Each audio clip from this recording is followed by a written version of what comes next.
Deborah stands out as a prominent figure among the judges mentioned in the Bible. Notably, she holds the distinction of being the sole female judge in the book of Judges' story of how Israel takes the land of Canaan. She was also the only judge who was later called a prophet, who performed a judicial role. She played a decisive role in defeating the Canaanites. Her story in the Bible starts when she is already a prophet, which means she could hear God's voice and share His messages with the people. She was a judge, which meant she would settle disputes brought to her while she sits under a tree. The tree was called the Palm of Deborah in the hill country of Ephraim. This is where she would mediate between the people of different tribes. Deborah always listened intently, her eyes filled with empathy. We acted in self-defense. Our people suffered too. Deborah rose, her voice gentle yet commanding. Both tribes have endured hardship, but peace is the only way forward. Let us find a just resolution. She then proposed a compromise that allocated land to both tribes, ensuring fairness and equity. The room erupted in murmurs of agreement. The air gradually filled with a sense of unity. The prophetic words of Deborah had mended their shattered relationship. From that day forward, they lived side by side, their animosity replaced by understanding and cooperation. As a leader, her wisdom, knowledge, and sense of justice were well known. She was a woman of courage. She was a woman of authority, whose reputation was well known. Her words held weight.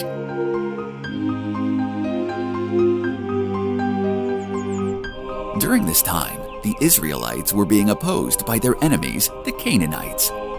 The Canaanite king Jabin ruled over the land mercilessly, using his mighty army led by a commander named Sisera. Kill them all! The Canaanites had 900 chariots of iron, and they ruled over Israel for 20 years with an evil fist. They levied heavy taxes on them and killed anyone who dared to protest.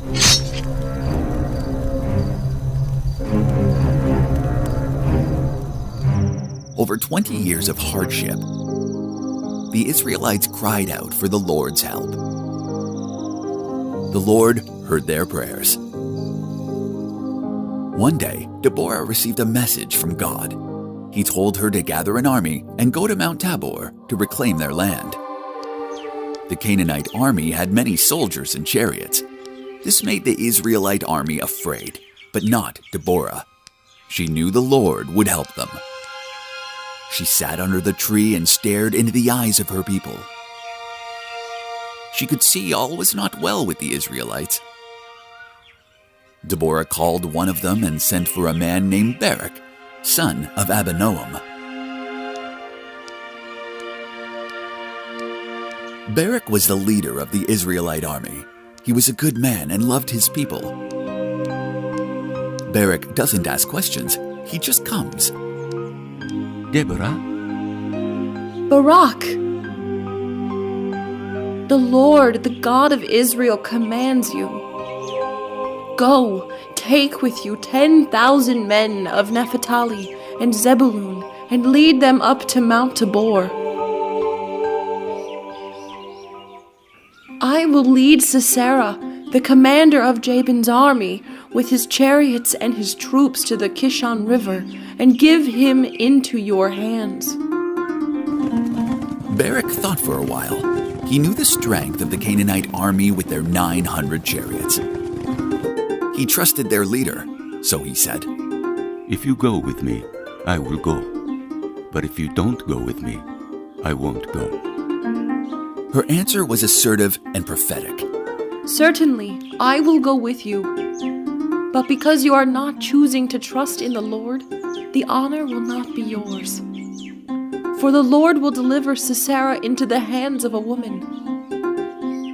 Barak's lack of faith in God will make the credit for the victory go to a woman. Barak was happy to agree to her terms, and he left to prepare an army. Deborah and Barak then gathered 10,000 Israelites to fight. When Sisera heard that the Israelites were preparing for battle, he gathered his troops and chariots.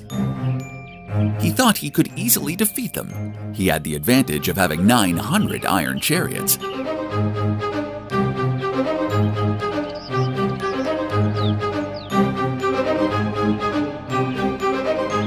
But he had no idea that God was on the side of the Israelites.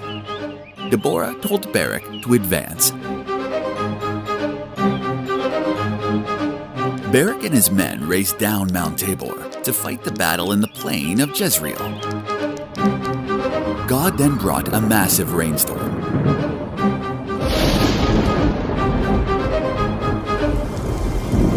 It was a torrential downpour with lightning and thunder.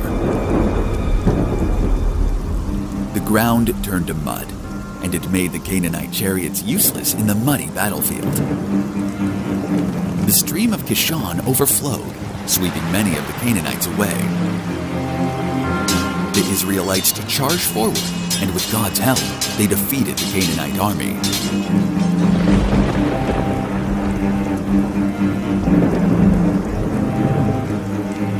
Sisera, the commander, seeing his imminent defeat, fled on foot.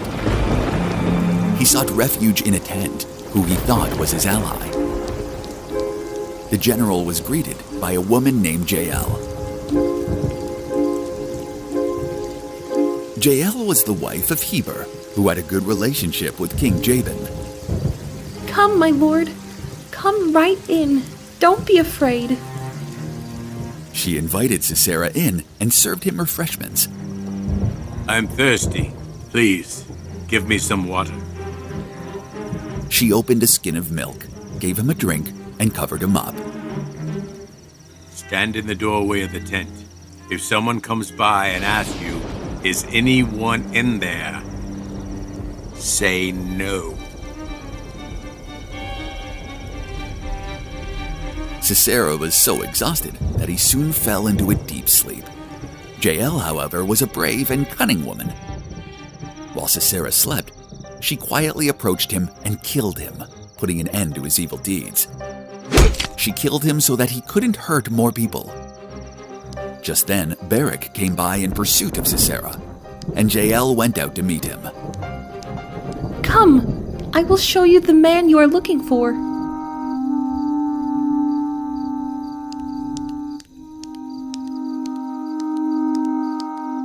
There he is, lying dead.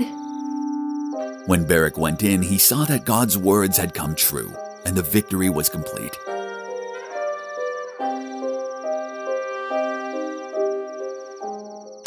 The Israelites fought against King Jabin until they destroyed his entire army. Deborah's prophecy was fulfilled. Barak won. Sisera was killed by a woman, and the Israelites were free from their enemies. On that day they sang, "When the princes in Israel take the lead, when the people willingly offer themselves." The earth shook, the heavens poured, the clouds poured down water.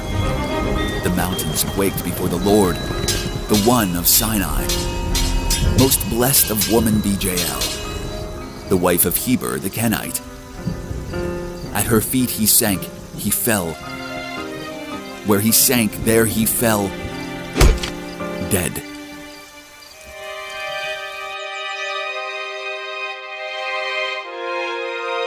Under Deborah's guidance, the Israelites enjoyed peace for 40 years.